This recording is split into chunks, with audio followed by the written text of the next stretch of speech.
we started to look at who a Pharisee is. మనము పరిసైడ్ అంటే ఎవరు అన్నది చూసినాం. Then we defined who a Pharisee is. ఆ పరిసైడ్ యొక్క నిర్వచనము ఏంటి అన్నది కూడా చూసినాం. We called him. We know that Pharisee is someone who is a religious sect in the New Testament. కొత్త నిబంధనలో ఈ పరిసయుడు అనే వారు వారు ఒక మతాచారానికి చెందిన గుంపులో ఉన్నవారు అన్న చూసినాం. And we see them that as they are the opponents of Jesus and the early Christians. ఆది క్రైస్తవులు యేసుక్రీస్తు ప్రభు వారికి విరోధులుగా ఉండిన వారు అన్నది కూడా చూసినాం. Then we saw the other aspect of what are the qualities of these Pharisees. ఈ పరిసయులు ఎటువంటి లక్షణాలు కలిగి ఉంటారు అన్నది కూడా చూసుకున్నాం. And we a couple of qualities are hypocrisy, legalism, external righteousness, misplaced priorities, religious pride, such. ఇక్కడ చూడండి, ఈ పరిశీలన లక్షణాలలో ఒకటి వేషధారణ ఉంది, ఇంకోటి ఏంటి అంటే ప్రతి విషయాన్ని కూడా న్యాయబద్ధంగా చూడాలి అన్న ఆలోచన, అంతేకాకుండా బాహాటంగా కనిపించే నీతి మాత్రమే ఉంది. అలాగే వారి సొంత పనులకే ప్రాధాన్యత ఇచ్చేవారుగా ఉంటారు. అంతేకాకుండా మత పిచ్చి కలిగిన వారు, అంటే వారి మతం గురించిన గర్వం కలిగిన వారు. And thirdly, we saw what does Jesus call these Pharisees to be. మూడవదిగా ఈ పరిసయ్యులను యేసు ప్రభు ఏమని పిలిచినారో అన్న చూసినాం. He called him blind fools. He called him snakes. He called him son of vipers. And he called them saying, you cannot escape judgment. యేసు ప్రభు వారి గురించి సంబోధిస్తున్నప్పుడు చెప్పిన విషయాలలో మీరు గ్రుడ్డితనములో ఉన్న వెరివారు అన్నారు, లేకపోతే మీరు సర్పము లాంటి వారు అన్నారు, లేకపోతే మీరు సర్ప సంతానము అన్నారు. అంతేకాకుండా మీరు న్యాయం లేకపోతే తీర్పును తప్పించుకోలేరు అని యేసు ప్రభు చెప్పినారు. And we also started to look at few other marks of Pharisee by reading the parable of the Pharisee and the tax collector from Luke chapter 18 verse 10 to 12. లూకా సువార్త 18వ అధ్యాయం 10 నుండి 12 వచనాలలో ఉన్న ఆ ఉపమానములో పరిసయుడు సుంకరి గురించి చదివినప్పుడు అక్కడ పరిసయుని యొక్క గుర్తులు ఏంటో అన్నవి చూసినాం. We saw about comparison, we saw about credit seeking, we saw about complaining, and we said the criticism. These are the 4 different marks of Pharisee that we were able to find in that parable. ఈ ఉపమానములో పరిసయునికి కలిగిన గుర్తులలో ఈ 4 విషయాలు. ఒకటి ఏంటి అంటే పోల్చుకొని చూసుకోవడము, స్వంత గొప్పలు చెప్పుకోవడము, ఫిర్యాదు చేయడము, విమర్శించడము అన్న ఈ 4 గుర్తులు పరిసయుడు కలిగి ఉంటాడు అని చూసిన. First mark comparison. మొదటి గుర్తు పోల్చుకోవడము. What is comparison? పోల్చుకోవడం అంటే ఏంటి? It's a consideration or estimate of similarities or dissimilarities between 2 things or people. ఇక్కడ ఏంటి అంటే అసలు ఇద్దరు వ్యక్తులు కానీ 2 సంగతుల గురించి కానీ వారి లక్షణాలు ఏంటో, వాటిలో సమానంగా ఉండేవేంటి, అసమానంగా ఉండేవేంటి, వీటి గురించి ఎప్పుడు చవి చూసుకోవడము అన్నది చూసినాం. Synonyms of comparison is estimation, analyzing, measurement, likeness. ఈ సరిపోల్చి చూసుకోవడం అన్న దాంట్లో ఇంకా నానా అర్థాలలో వేరే మాటల్లో చెప్పుకోవాలి అంటే ఇతరులను ఒకసారి వారి స్థానాన్ని ఊహించుకోవడము, లేకపోతే వారిని విశ్లేషించడము, వారికి ఒక స్థాయి గురించి ఆలోచించడము, అంటే ఎవరిలాగా ఉన్నారు అన్నదాన్ని మనమే అనేసుకోవడము, ఇట్లాంటి విషయాలు. And we saw what comparison leads to. ఈ సరిపోల్చుకోవడము దేనికి దారి తీస్తుందో కూడా చూసినా. And we say that it's the satanic nature. It will make you to have that satanic nature. ఇది సాతాను స్వభావము. ఇది మనం కలిగి ఉంటే మనలో కూడా సాతాను స్వభావం ఉంటుంది అని చూసినా. Lusting for what others have. ఇతరులు ఏదైతే కలిగి ఉన్నారో దాని గురించి దురాశ పెట్టుకోవడం. It will lead you to anger, jealousy, hatred and murder. అది మనలో కోపము, అసూయ, ద్వేషము, అంతేకాకుండా నరహత్య చేయడానికి కూడా మనకి చేస్తుందని చూసిన. This comparison will lead to spiritual pride, credit seeking, complaining and criticism. అంతేకాకుండా ఈ విధంగా మనం పోల్చుకొని చూసుకోవడం అనేది మనకి ఆత్మీయమైన గర్వాన్ని తీసుకొస్తుంది. అంతేకాకుండా స్వంతగా గొప్పల కోసం కోరుతూ ఉండి, ఇతరులను ఇతరులను ఫిర్యాదు చేసేగా ఉంటుంది. అంతేకాకుండా ఇతరులను విమర్శించేదిగా కూడా చేస్తుంది. And thirdly, we look at what the Bible teaches about this comparison. మూడవదిగా బైబిల్‌లో ఈ సరిపోల్చుకోవడం గురించి ఏమి చెప్తుందో, ఏమి నేర్పిస్తుందో చూసినా And it says, Bible clearly says, do not covet. బైబిల్‌లో స్పష్టంగా ఇతరులదేది ఆశించొద్దు అనుంది. And it says, do not compare with somebody else. ఇతరులతోటి మిమ్మల్ని మీరు పోల్చుకోవద్దు అని గలతీ 6:4లో ఉంది. If you do compare, it means that you are ignorant or stupid. కొరింథీయులకు రాసిన 2వ పత్రిక 10:12లో ఒకవేళ మీరు ఇతరులతో పోల్చుకున్న వారైతే మీరు నిజంగా ఏమీ తెలియని వారే అని ఉంది. And finally, we saw what is the cure for this comparison. We saw 7 different steps. చివరిగా ఈ సరిపోల్చుకోవడానికి పరిష్కార మార్గం ఏంటో దాంట్లో 7 మెట్లు చూసినా. It says first step is to recognize comparison as sin. ఈ పోల్చుకోవడం అనేది ఒక పాపము అని గుర్తించడము. Remember that you're unique. మనం చాలా అసమానమైన వారమని గుర్తుపెట్టుకోవడము. Realize we all have different strengths and weaknesses. ప్రతి ఒక్కరిలో కూడా కొన్ని బలమైన విషయాలు ఉంటాయి, కొన్ని బలహీనతలు ఉంటాయి అన్నది గుర్తించడము. Replace compliments with comparison. ఇతరులను పోల్చుకునే దానికంటే వారిని ప్రశంసించే విషయాలు చేయాలి అనే సంగతి. Sorry, it should be replace comparison with compliments. అంటే మనం ఇతరులను పోల్చుకునే దానికంటే వాళ్ళని ప్రశంసించాలి అన్నది చేసుకోవడము. And rely on God's opinion. దేవుని యొక్క ఉద్దేశముల మీదే ఆధారపడి ఉండడము. And restrict those triggers that cause you to compare with others. ఇతరులతోటి పోల్చుకోవడానికి ఆస్కారమైన విషయాలు ఏవైతే ఉన్నాయో వాటిని మనము తీసివేసుకోవడము. And seventhly, run to God for help. 7వదిగా సహాయం కొరకు దేవుని దగ్గరికి పరిగెట్టుకొని వెళ్ళడం. And second, credit seeking. 2వది స్వంత గొప్పలు కోరుకోవడం. We saw what is credit seeking. సొంత గొప్పలంటే ఏంటో చూసాం. It's the lust of wanting glory or praise. అంటే ఇతరులు మనల్ని పొగడాలి, మనల్ని మహిమపరచాలి అని దురాశ కలిగి ఉండడం. We looked at the synonyms to be compliments, attention, importance, prominence, honor and such.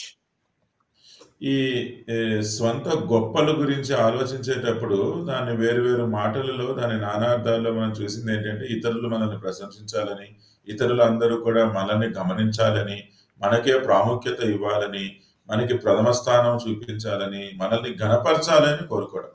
And we saw what credit seeking leads to. అంతేకాకుండా ఈ విధంగా స్వంత గొప్పలు కోరుకోవడంతో దేనికి దారి తీస్తుందో చూసినాం. Downfall in character, downfall in position, and death spiritual.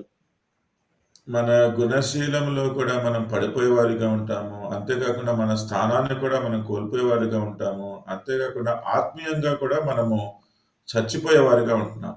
And credit seeking will lead to rebellion, self-deception, self-destruction, and pride. అంతేకాకుండా ఇలా సొంత గొప్పలే కోరుతూ ఉన్నాము అంటే అది మనలో తిరుగుబాటు చేసే స్వభావాన్ని తీసుకొస్తుంది.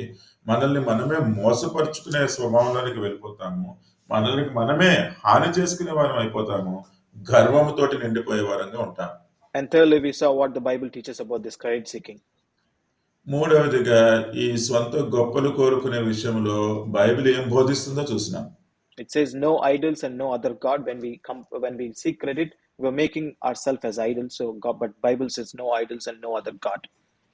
బైబిల్లో నిర్గమకాండం 21-2 వచనాలలో మనకు దేవుడు తప్ప వేరొక దేవుళ్ళు గాని విగ్రహాలు గాని ఉండకూడదని ఉన్నది. మనం కనుక సొంత గొప్పలు కోరుకునే వారమైతే మనల్ని మనమే గొప్ప చేసుకునే వారిగా అయిపోతున్నాం, విగ్రహాలుగా చేసుకునే వారిగా అయిపోతున్నాం. No personal glory, everything is for the glory of God. కొరింథీయులకు రాసిన మొదటి పత్రిక 10:31లో మన స్వంత మహిమ కాకుండా ప్రతి విషయంలో కూడా దేవునికి మహిమ కలగాలని. And no one is worthy to be praised, but God alone is worthy to be praised. ద్వితీయోపదేశకాండము 10:21లో దేవుడు తప్ప మరి ఒక్కరు కూడా మన వారిని మహిమపరచడానికి యోగ్యులు కారు అని చూసిన. And finally, we saw what is the cure for this credit seeking, and we have seen 5 R's. ఈ స్వంత గొప్పలు చెప్పుకోవడాని గురించి దాన్ని జయించడానికి పరిష్కార మార్గాల్లో ఒక 4 ఇంగ్లీష్ పదంలో ఆర్లు చూసినాం. ఆర్.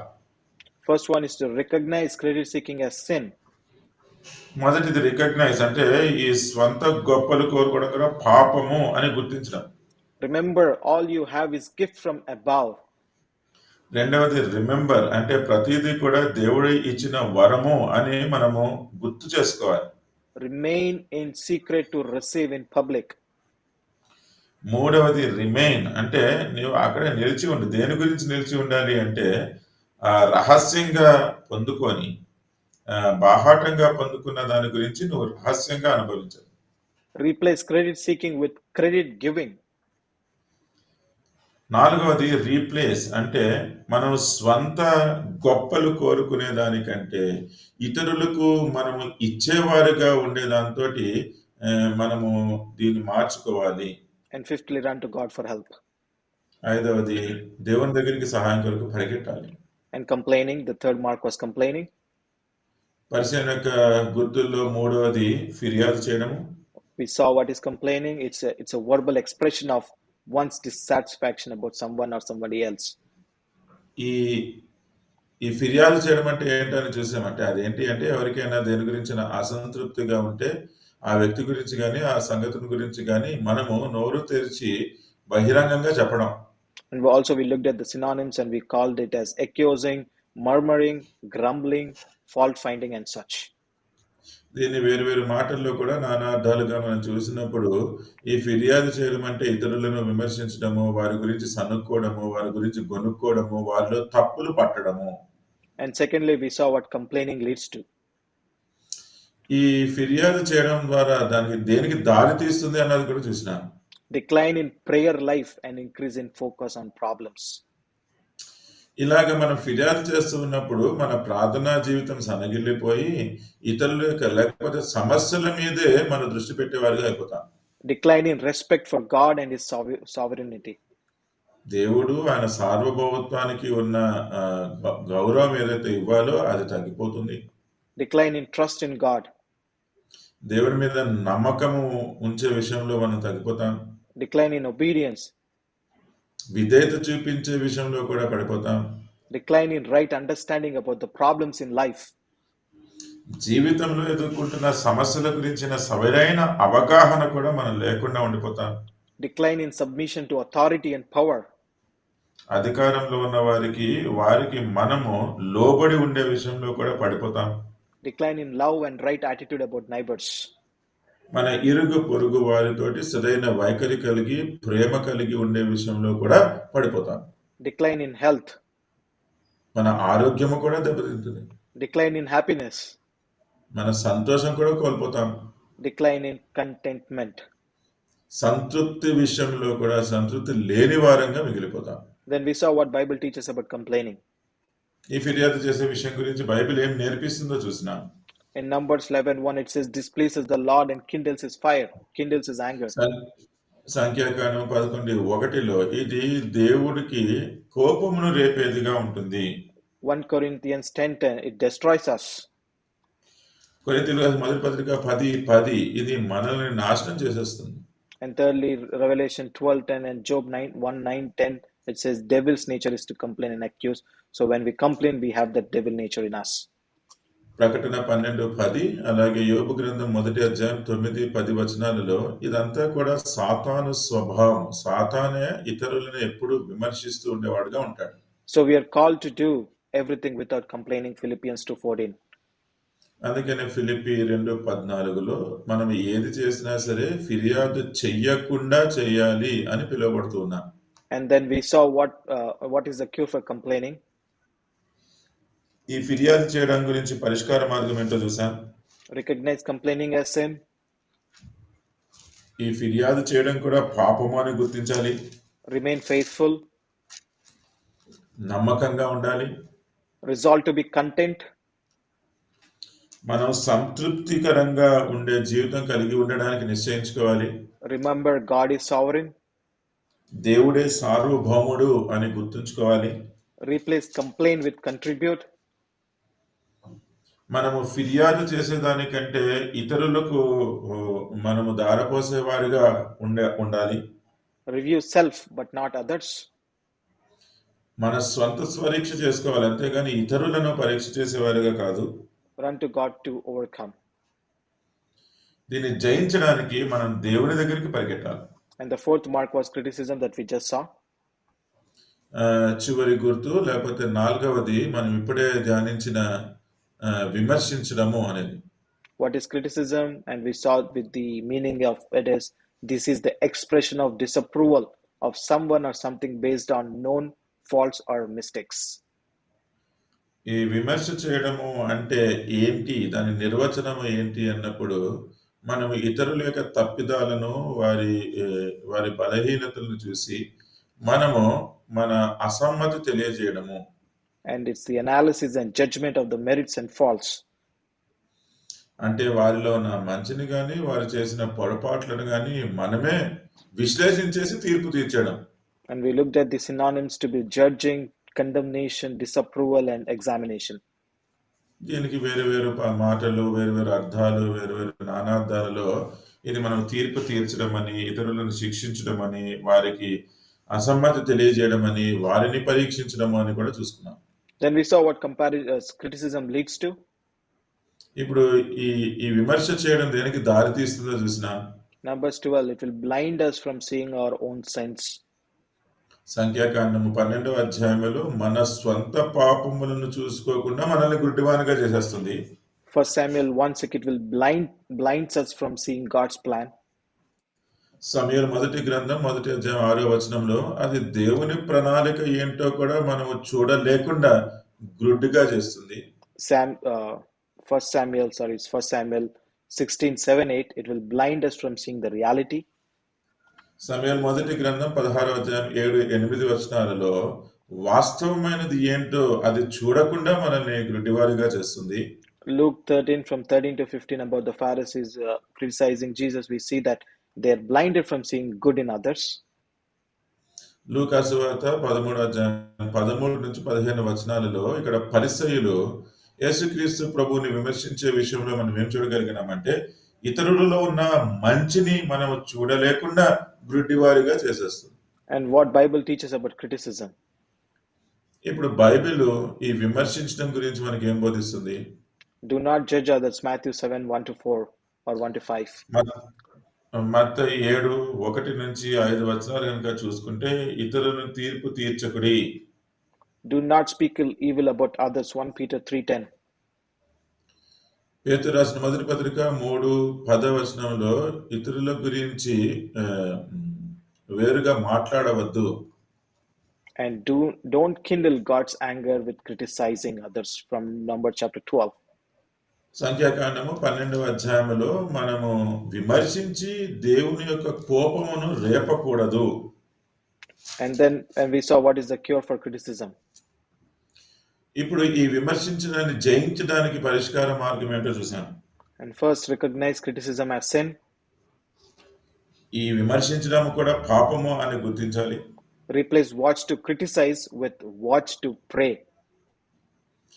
ఇప్పుడు ఏమి విమర్శించాలి అని వెతకడం దానికంటే మనము దేని గురించి ప్రార్థించాలి అన్నదే మనము ఆలోచించాలి. Realize what you see is not always the complete story. మనము ఇతరుల గురించి ఏదైతే తెలుసుకుంటున్నామో వారి గురించి అదే పూర్తి విషయము, పూర్తి కథ అనేది కాదు అని మనం గుర్తించాలి. Remember, no one is perfect. ఎవ్వరూ కూడా పరిపూర్ణులు కాదు అన్న సంగతి గుర్తుపెట్టుకోవాలి. Rely on the eyes of love and compassion. అంటే ఇతరులను ప్రేమించి అనురాగం చూపించే కళ్ళతోటే వారిని చూడాలి. Review self, not others. స్వపరీక్ష చేసుకోవాలి, అంతేగాని ఇతరులను మనం పరీక్షించకూడదు. Run to God for help to overcome. సహాయం కొరకు దీన్ని జయించడానికి దేవుని దగ్గరికి పరిగెట్టుకు వెళ్ళాలి. Finally, I want to remind you that with our comparisons, with our credit seeking, with our with our complaints, with our criticism, or what we are doing is what Pharisees did in Mark chapter 3:6. It says, these Pharisees went and they planned to kill Jesus, and with this kind of marks in us, we are crucifying Jesus daily, again and again. చివరిగా నేను చెప్పాలనుకుంటున్నది ఏంటి అంటే, మనము ఇతరులతోటి పోల్చుకునే స్వభావం కలిగి ఉంటే, మన స్వంత గొప్పలు కోరుకునే స్వభావం కలిగి ఉంటే, ఇతరులను ఫిర్యాదు చేసే గుణం కలిగి ఉంటే, ఇతరులను విమర్శించే గుణమే మనం కలిగి ఉంటే, మార్కు సువార్త 3వ అధ్యాయం అక్కడ 6వ వచనంలో చెప్తున్నట్టుగా, ఈ పరిసయ్యులు వారు యేసు ప్రభువుని ఎలాగ చంపాలి అని ప్రణాళిక పన్నుతూ ఉన్నారు. అలాగే మనము కూడా ఇటువంటి గుణ లక్షణాలు కలిగి ఉంటే, మనం కూడా మళ్ళీ మళ్ళీ దేవుణ్ణి సిలువకు అప్పగించే వారిగా అయిపోతూ ఉన్నాం. And beyond that, we know the greatest commandment: love God and love neighbor. We are completely against, and we are directly violating the greatest commandment that Jesus gave himself with our marks of Pharisees. అంతేకాకుండా దేవుడిచ్చిన అతి గొప్ప ఆజ్ఞ, మన దేవుణ్ణి మనం ప్రేమించాలి, నిన్ను వల్ల నీ పొరుగువానిని ప్రేమించాలి అనే ఈ ఆజ్ఞ ఏదైతే ఉందో, ఈ పరిశీలనకి కలిగిన గుర్తులు మనం కూడా కలిగి ఉన్న వారమైతే ఈ ఆజ్ఞను పూర్తిగా ఉల్లంఘించే వారిగా ఉంటున్నాం. May God help us. May God help us to overcome these marks of Pharisee in us. May God help us to live a life which is pleasing to him, which will glorify God alone. ఈ పరిశీలనకి కలిగిన గుర్తులు ఏవైతే ఉన్నాయో అవన్నీ కూడా మన జీవితంలో లేకుండా ఉండలాగున దేవుడే మనకు సహాయం చేయను గాక. అంతేకాకుండా మనము దేవుని దృష్టికి అంగీకారమైన యోగ్యకరమైన జీవితము జీవించుదుము గాక. Praise the Lord, and I'll hand over back to you, Anna. అందరికీ